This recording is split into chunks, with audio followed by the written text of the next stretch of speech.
In order to fly the aircraft, the flight management computer needs a host of information, which includes 1. The takeoff weight and center of gravity, which includes passenger, cargo, and fuel weight. 2. It needs information about lateral and vertical navigation, which includes position initialization, the airport standard instrument departure, the en route details, and the standard terminal arrival. It also needs to know the altitudes that we are going to fly. The next category is the performance data that it needs. This includes the various weights, the cruise altitude, and the transition altitude.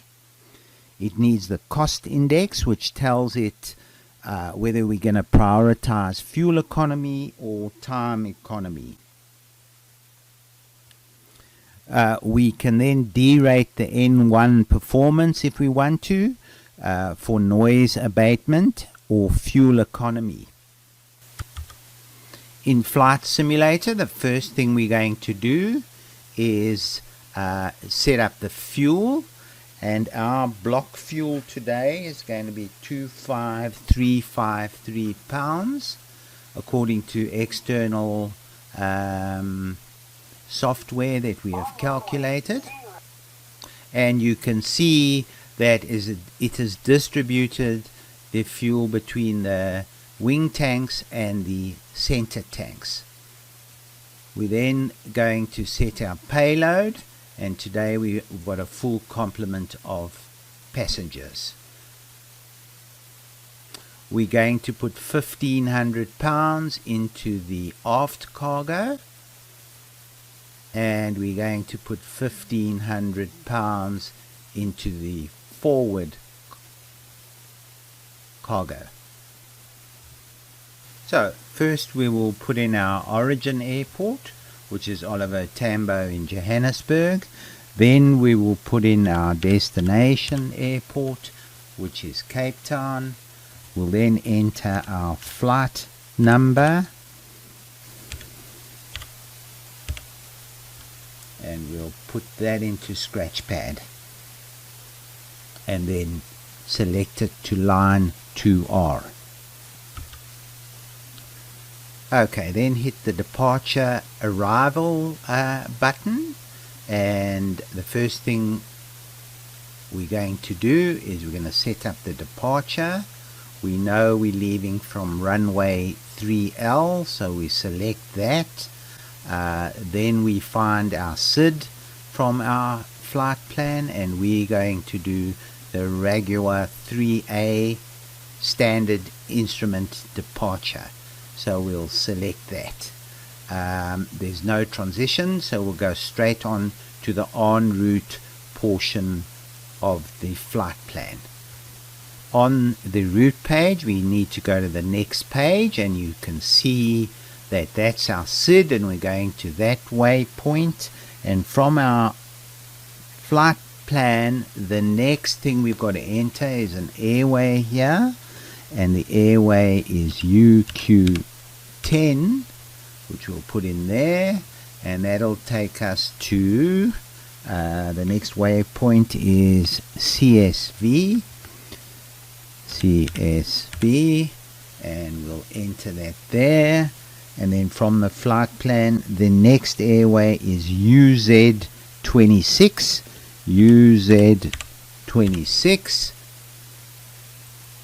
Sorry, I entered it in the wrong place. And these are the airways, and these are the waypoints. The next waypoint after that is ERDAS, and we'll enter that there. And then we are going to fly a standard terminal arrival.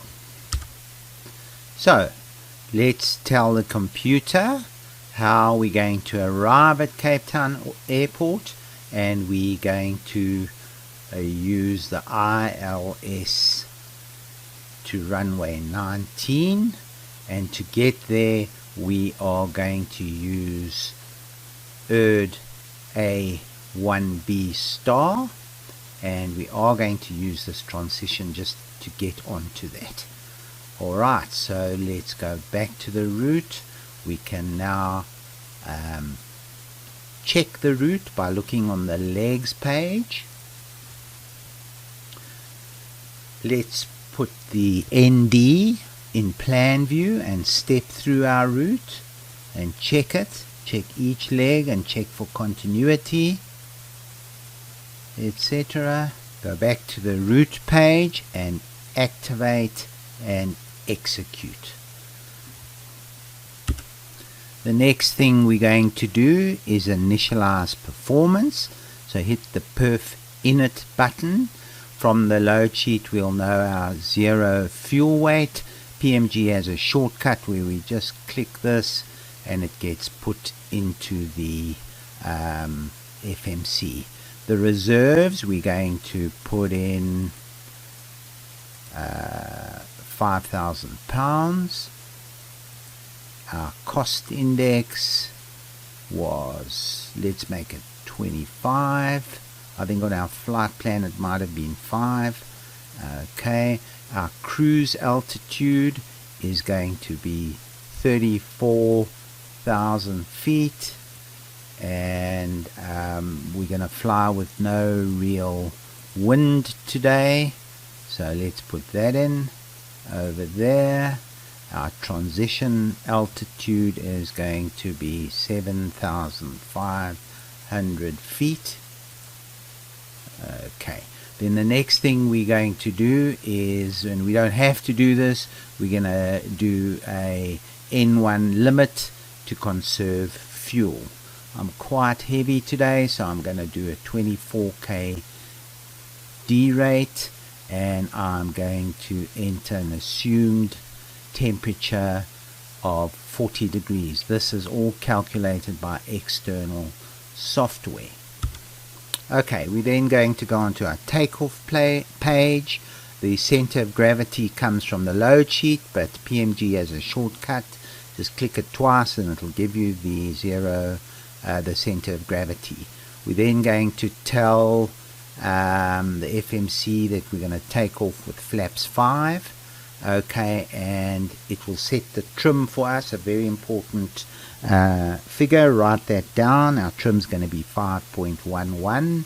We then click next to the V speeds to get our V speeds, V1, V rotate, and V2. If we go back to our legs page, we now see that all our speeds and altitudes are set up, and again we can go through the route and check each leg.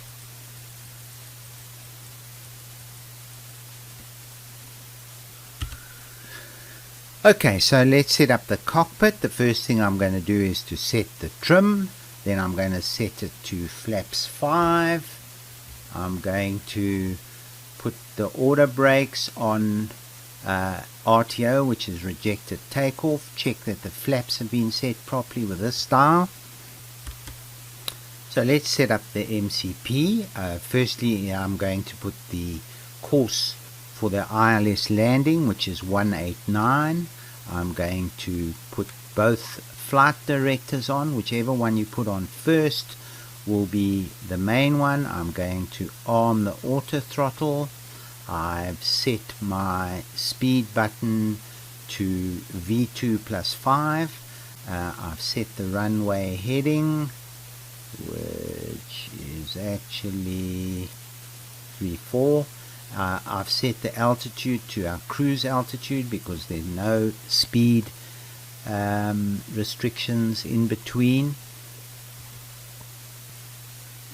On this panel I've set my squawk code to 2200. I've set it to TARA. On the HUD I've set the runway elevation and the runway length in Cape Town.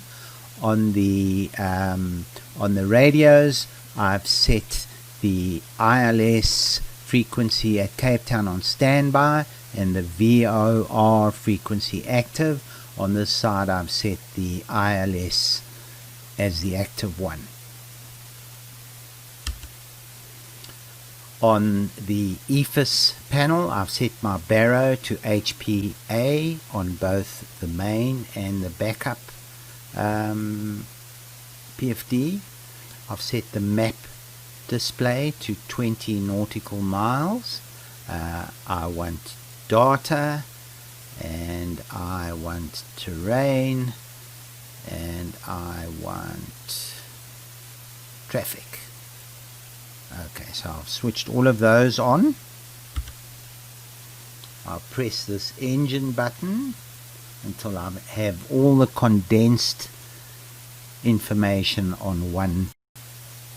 Right, let's just check that LNAV and VNAV can be armed.